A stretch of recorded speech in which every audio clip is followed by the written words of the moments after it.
Hello friends, कैसे हैं आप सब। आई होप आप लोग स्वस्थ होंगे, अपनी तैयारी में व्यस्त होंगे। आज हम डिस्कस करेंगे अलंकार। यहाँ पर आप लोग देख सकते हैं कि केवीएस, एनवीएस, DSSB, EMRS सभी में पूछे गए इंपॉर्टेंट क्वेश्चन है, इसलिए आप सभी लोग वीडियो को लास्ट तक जरूर वॉच करिएगा। चैनल पर पहली बार आए हैं तो चैनल सब्सक्राइब करके बेल आइकन प्रेस कर लीजिएगा, इससे नोटिफिकेशन आप सभी को मिलता रहेगा। तो चलिए स्टार्ट करते हैं। क्वेश्चन यहाँ पर दिया है, अति संयोक्ति अलंकार में वर्णन किया जाता है किसका। तो सबसे पहले यहाँ पर अलंकार का अर्थ देख लेते हैं। अलंकार का अर्थ क्या होता है, तो आभूषण होता है। ये क्वेश्चन आपका पूछा गया है कि अलंकार का अर्थ क्या होता है। अलंकार का अर्थ क्या होता है, आभूषण होता है या श्रृंगार होता है, या इसको अलंकृत कह सकते हैं, अलंकृत करना या अलंकृत करना, या यहाँ पर सजना, इसका अर्थ होता है आभूषण, श्रृंगार, अलंकृत करना या सजना। यहाँ पर आंसर आपका डी सही हो जाएगा। अतिशयोक्ति की बात की गई है, तो अतिशयोक्ति में क्या होता है कि बात को बढ़ा चढ़ाकर किया जाता है। आंसर यहाँ पर आपका डी सही हो जाएगा। अब जैसे यहाँ पर अतिशयोक्ति अलंकार का आप एग्जाम्पल देख सकते हैं। देख लो साकेत नगरी है यही, स्वर्ग से मिलने गगन में जा रही। जो नगरी है वो गगन में जा रही, मतलब बात को बढ़ा चढ़ाकर यहाँ पर बोला गया है। यहाँ पर आप सभी लोग एक एग्जाम्पल देख सकते हैं, अतिशयोक्ति का एग्जाम्पल है। तो इससे क्या निष्कर्ष निकलता है, देखिए, हनुमान की पूंछ में लगन न पाई आग, सारी लंका जल गई, गए निशाचर भाग। मतलब लंका दहन का जो सीन आप लोगों ने देखा है, इसमें हनुमान जी की पूंछ में आग लगने से पहले ही लंका जल गए और जो भी निशाचर थे वो सारे निशाचर भाग गए। तो बात को यहाँ पर बढ़ा चढ़ाकर बोला गया है। तो आंसर आपने यहाँ पर देखा है, डी सही है। नेक्स्ट है, सम, सा, सी, सरिस आदि किस अलंकार के वाचक शब्द है। तो देखिए, अगर अलंकार में ये सभी शब्द आ जाते हैं तो अलंकार किस प्रकार का होगा, उपमा अलंकार हो जाएगा। कौन सा अलंकार होगा, तो यहाँ पर उपमा अलंकार हो जाएगा। अब यहाँ पर एग्जाम्पल आप लोग देख सकते हैं उपमा अलंकार के। जैसे यहाँ पर है तापस, एग्जाम्पल आप लोग नोट कर लीजिएगा, यहाँ से एग्जाम्पल आपके EMRS में भी पूछे गए हैं। तापस बाला सी गंगा कूल, तापस बाला सी गंगा कूप। तो यहाँ पे देखिए क्या आया है, सी आया है। इसी प्रकार से आपने एक एग्जाम्पल सुना होगा, पीपर पात सरिस मन डोला, पीपर पात सरिस मन डोला। जो पीपल का पत्ता होता है डोलता रहता है ना, इसी प्रकार से मन डोलता है। एक जगह पीपल का पत्ता स्थिर नहीं होता है, हवा चलती है तो हिलता रहता है, उसी प्रकार से यहाँ पर मन डोलता रहता है। आंसर यहाँ पर आपका उपमा अलंकार सही है। उपमा अलंकार में क्या होता है, तो इसमें तुलना की जाती है। किस प्रकार से, तो अगर कहीं पर भी समान गुण या समान रूप, देखिए यहाँ पर एक चीज का ध्यान रखिएगा, यहाँ पर समान रूप रंग गुण की बात की गई है। समान रूप रंग गुण आदि की तुलना की जाए तो यहाँ पर कौन सा अलंकार होगा, उपमा अलंकार हो जाएगा। देखिए, एक चीज का और भी यहाँ पर आपको ध्यान रखना है, यहाँ पर समानता की बात की गई है। ठीक है, आप समानता किस प्रकार से आप पहचानेंगे, तो जैसे कि यहाँ पर लिखा है पीपल पात, जो पीपल का पत्ता होता है, इसकी समानता या इसकी तुलना किससे की गई है, मन डोलने से की गई है। यहाँ पर जिस प्रकार से पत्ता हिलता है उसी प्रकार से मन डोलता है, यानी कि मन इधर उधर चलता रहता है। तो आंसर आपका उपमा अलंकार सही है। यहाँ पर आप लोग जो भी की पॉइंट बताए गए हैं इनको आप लोग याद रखिएगा। जैसे कि यहाँ पर आप लोग देख सकते हैं, आप लोगों को बता दें कि उपमा अलंकार जहां रूप रंग गुण आदि की किसी उभयनिष्ठ धर्म के कारण किसी वस्तु के दूसरी श्रेष्ठ अथवा अधिक प्रसिद्ध वस्तु से समानता दिखाई जाती है, वहां उपमा अलंकार होता है। तो यहाँ पर जैसे कि आपने देखा है, अगर यहाँ पर समानता की बात की जाए या समानता दिखाई जाती है तो उपमा अलंकार होगा। और उपमा अलंकार के 4 अंग या 4 भेद है। जैसे क्या है, उपमान है, उपमेय है, वाचक है, साधारण धर्म है। क्वेश्चन नंबर नेक्स्ट है, यमक अलंकार का उदाहरण बताइए, यहाँ पर क्या होगा। तो जैसे कि यमक का अर्थ क्या होता है, युग्म का जोड़ा। यमक का अर्थ क्या होता है, युग्म का जोड़ा होता है, युग्म का जोड़ा। अब यहाँ पर देखिए कोई युग्म का जोड़ा दिख रहा है, यहाँ पर नहीं दिख रहा है। अब यहाँ पे देखिए एक एग्जाम्पल आप लोगों को पता होगा, कनक कनक का, कनक कनकते सौगुनी मादकता अधिकाय, व खाए बैराय जग व पाए बौराय। तो यहाँ पर कनक कनक का जो अर्थ है, एक तो आपका धतूरा हो जाएगा और दूसरा यहाँ पर सोना हो जाएगा। एक कनक का अर्थ यहाँ पर क्या होगा, धतूरा होगा, और दूसरे कनक का अर्थ क्या हो जाएगा, यहाँ पर सोना हो जाएगा। इसी प्रकार से अगर दो शब्द जोड़े में आते हैं तो यहाँ पर यमक अलंकार हो जाएगा। अब जैसे एक एग्जाम्पल आपने देखा है, अगर आपने EMRS की क्लास की है तो उसमें आप लोगों को देखने को मिला होगा, तीन बेर खाती थी वे, तीन बेर खाती है। तो इसमें भी तीन बेर और तीन बेर आया है। तीन बेर का मतलब क्या है, यहाँ पर 3 बार हो जाएगा। यहाँ पर समय की बात की गई है, यहाँ पर समय की बात की गई है, और 3 बेर का मतलब यहाँ पर खाने से संबंधित है, यहाँ पर बेर खाने से संबंधित है। तो दोनों का अर्थ क्या है, अलग अलग है। अगर शब्द जो है जोड़े में आ जाए, शब्द किस प्रकार से आए, जोड़े में आए, और अर्थ क्या हो, अर्थ अलग अलग हो, अर्थ किस प्रकार का हो, अलग अलग अर्थ हो, तो यहाँ पर कौन सा अलंकार होगा, यमक अलंकार हो जाएगा।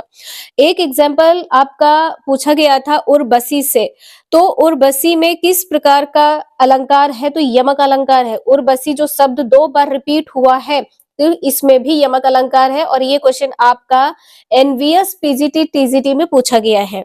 जैसे कि अभी आपको बताया है कि अगर शब्द युग्म में आए, कनक कनक यहाँ पर 2 बार आया है, तो यहाँ पर आंसर आपका क्या सही होगा, यमक अलंकार।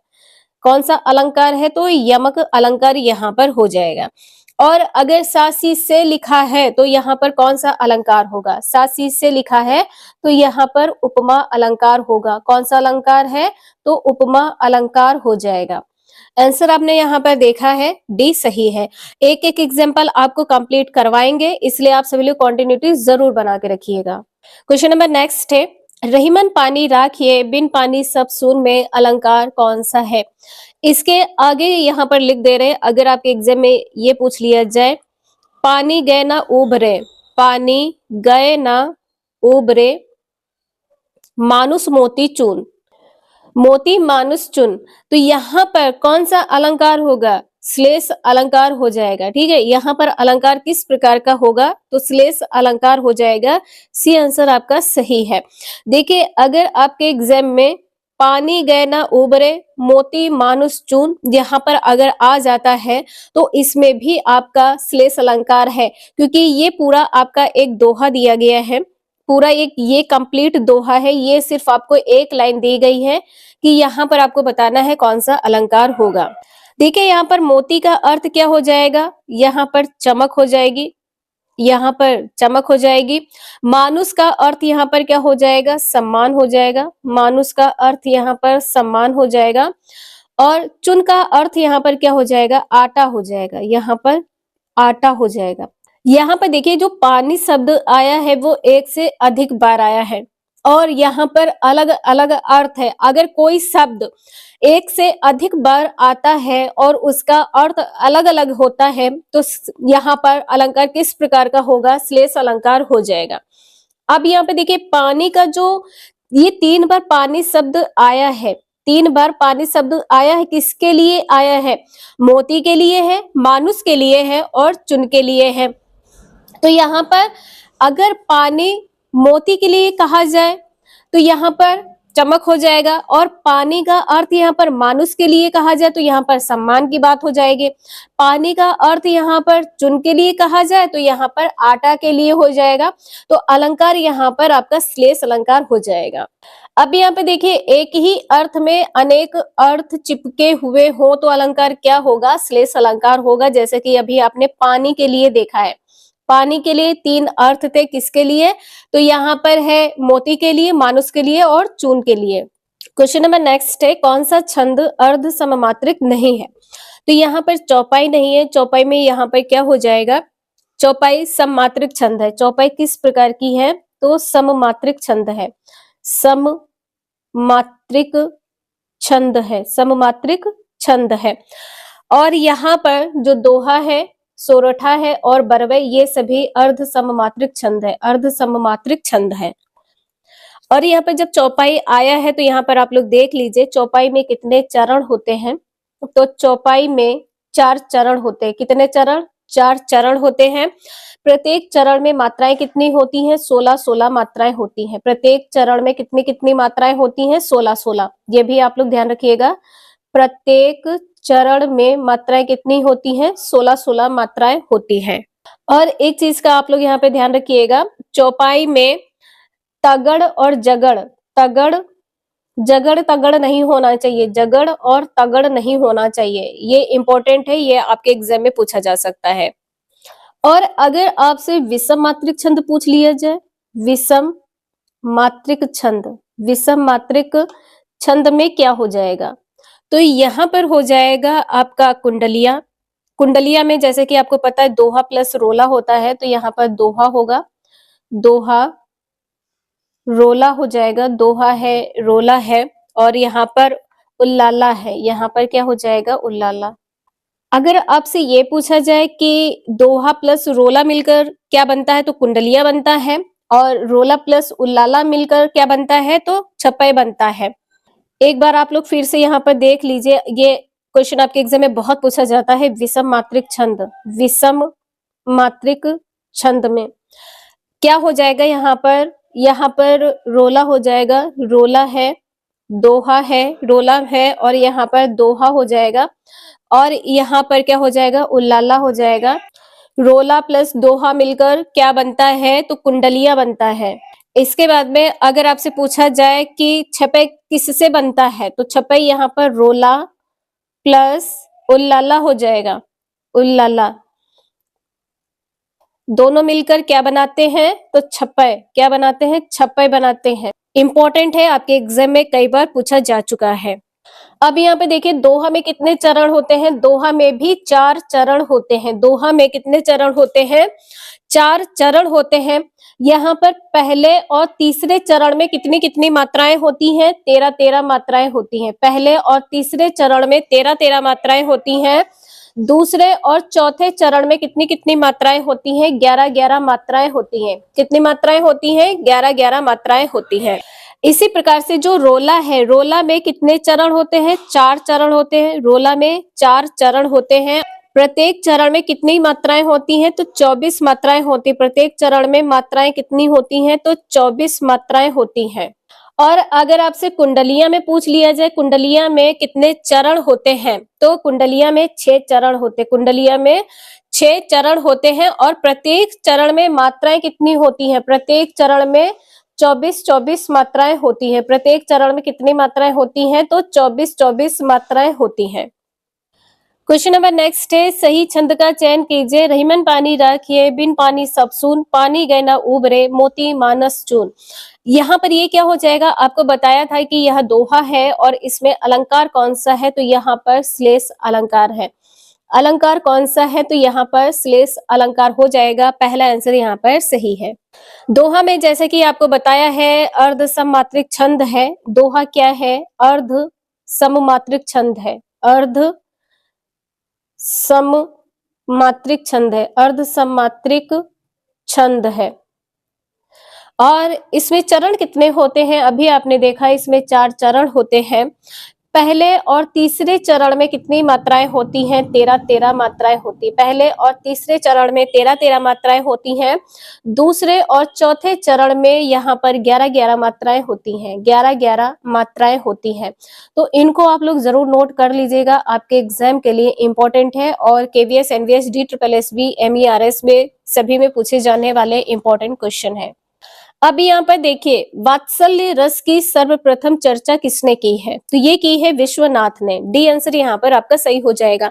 अब हम यहाँ पर रस से संबंधित क्वेश्चन भी देख लेते हैं।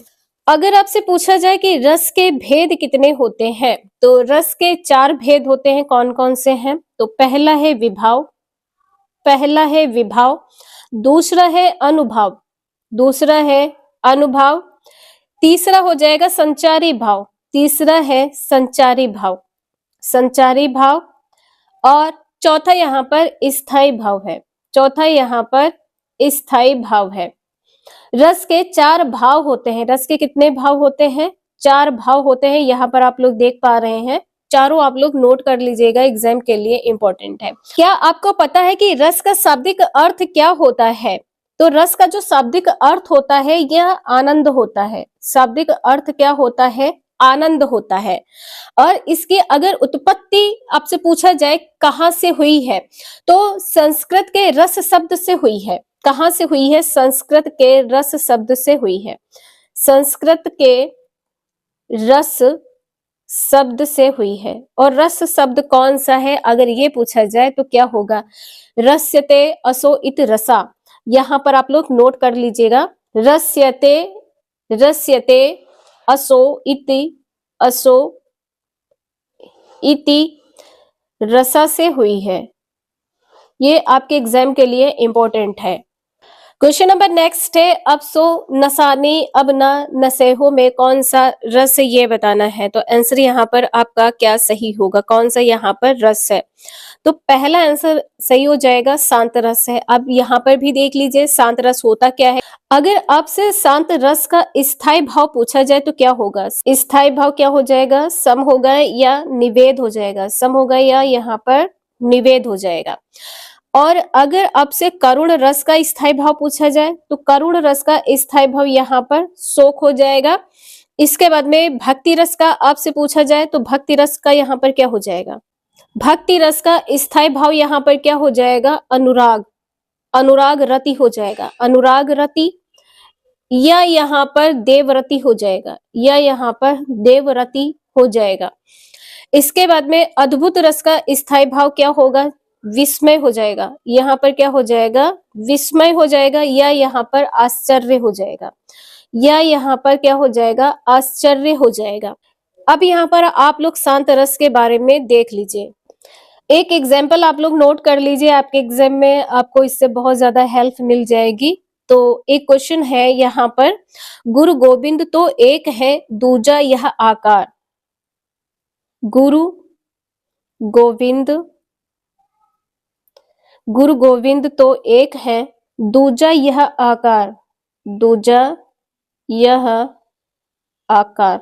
इसके बाद में है आपा मेटी, आपा मेटी, जीवित मरे, जीवित मरे, तो पावे करतार, तो पावे